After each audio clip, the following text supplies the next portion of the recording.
Hello friends, இன்றைக்கி என்ன பண்ண போகிறோன்னு பார்த்தீங்கன்னா மட்டன் பண்ண போகிறோம். ரொம்ப சுலபமாக எப்படி செய்கிறதுன்னு பார்க்கலாம்.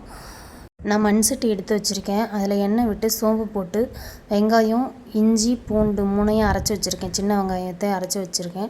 அந்த விழுதை ஆட் பண்ணி நல்லா பச்சை வாசனை போகிற வரையும் வதக்கி விட்டுட்டு தக்காளி அரைச்சி வச்சுருக்கேன், அதையும் ஆட் பண்ணிக்கலாம். கருவேப்பிலை, மல்லி, புதினா மூணையும் ஆட் பண்ணிவிட்டு பச்சை மிளகாய் ஆட் பண்ணி நல்லா வதக்கி விட்டுக்கலாம். நல்லா வதங்கினதுக்கப்புறம் மசாலா ஆட் பண்ணிக்கலாம்.